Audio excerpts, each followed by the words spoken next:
warahmatullahi wabarakatuh. Alhamdulillahirabbil alamin. Assalatu wassalamu ala asrofil anbiya'i wal mursalin wa ala alihi washabihi ajmain. Perkenalkan, nama saya Galuh Rizka Kinanti, NPM 1901010008 dari kelas PAID. Di sini saya ingin menjelaskan materi tentang ulumul Quran dan perkembangannya. Di sini saya ingin menjelaskan pengertian dari ulumul Quran. Ulumul Quran berasal dari bahasa Arab, yaitu ulum dan Quran. Ulum berarti merupakan bentuk jamak dari kata ilmu, yang berarti ilmu-ilmu. Kata ulum yang disandarkan pada Al-Quran telah memberikan pengertian bahwa ilmu ini merupakan kumpulan dari sejumlah ilmu yang berhubungan dengan Al-Quran, baik dari segi keberadaan maupun pemahamannya terhadap bentuk yang terkandung di dalamnya. Menurut definisi para ulama, ulumul Quran adalah suatu ilmu yang di dalamnya berisi pembahasan tentang Al-Quran dan informasi-informasi lain, baik dari segi asbabun nuzul, kodifikasi Al-Quran, tata tertib penulisan Al-Quran, nasikh, mansukh, muhkam, mutasyabih, dan ilmu lainnya yang berhubungan dengan Al-Quran. Ulumul Quran merupakan suatu ilmu yang mempunyai ruang lingkup yang sangat luas cakupannya. Ulumul Quran meliputi semua ilmu yang ada kaitannya dengan Al-Quran, baik berupa ilmu agama seperti ilmu tafsir maupun ilmu-ilmu bahasa Arab seperti balaghah ataupun i'rab Al-Quran.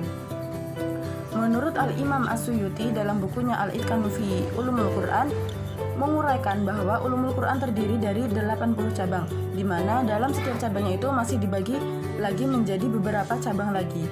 Menurut Dr. Muhammad Quraisihab, materi cakupan ulumul Quran dibagi menjadi 4 bagian, yaitu pengenalan terhadap Al-Quran, kaidah-kaidah tafsir, metode-metode tafsir, dan kitab-kitab tafsir dan para mufassir.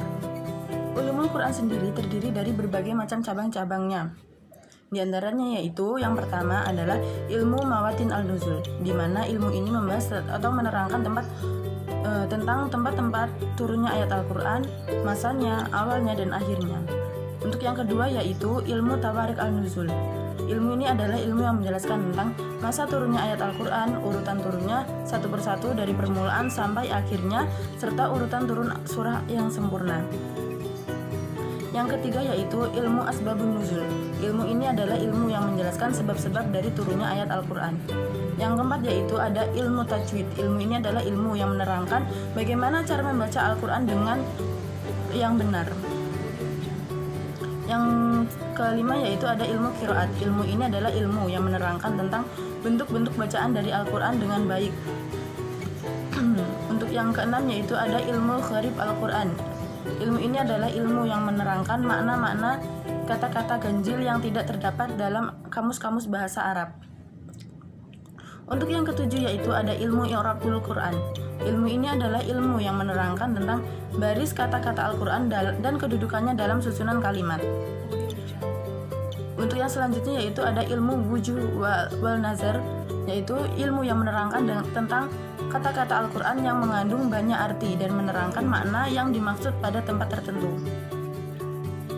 Dalam perkembangannya, ulumul Quran dibagi menjadi beberapa fase, yaitu fase sebelum kodifikasi dan fase kodifikasi.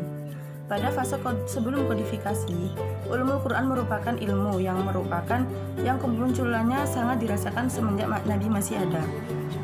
Hal ini ditandai dengan semangat dari para sahabat untuk mempelajari Al-Quran dengan sungguh-sungguh. Terlebih, di antara mereka ada yang diceritakan oleh Abu Abdurrahman As-Sulami, ada kebiasaan bahwa mereka tidak akan berpindah pada ayat lain sebelum mereka benar-benar memahami dan mengamalkan apa yang sedang dipelajarinya pada saat itu. Mereka mempelajarinya sekaligus mengamalkan ayat-ayat tersebut, dan itulah sebabnya kenapa Ibnu Umar memerlukan waktu kurang lebih 8 tahun hanya untuk menghafalkan Quran surat Al-Baqarah. Untuk fase yang kedua yaitu fase kodifikasi. Pada fase sebelum kodifikasi, ulumul Quran merupakan ilmu yang belum dikodifikasikan dalam bentuk kitab ataupun mushaf. Pada saat itu, satu-satunya sudah dikodifikasikan adalah hanya Al-Quran. Fenomena ini terus berlangsung sampai ketika Ali bin Abi Thalib memerintahkan kepada Abu Al-Aswad Ad-Dawli untuk menulis ilmu nahwu. Perintah Ali inilah yang membuka gerbang pengkodifikasian ilmu-ilmu agama dan bahasa Arab. Pengkodifikasian itu semakin marak dan meluas ketika Islam berada pada tangan pemerintahan Bani Umayyah dan Bani Abbasiyah pada periode-periode awal pemerintahannya. Mungkin sekian materi yang dapat saya sampaikan pada pertemuan kali ini. Kurang lebihnya saya mohon maaf. Akhirul kalam, wallahul muwaffiq ila aqwamit thoriq. Wassalamualaikum warahmatullahi wabarakatuh.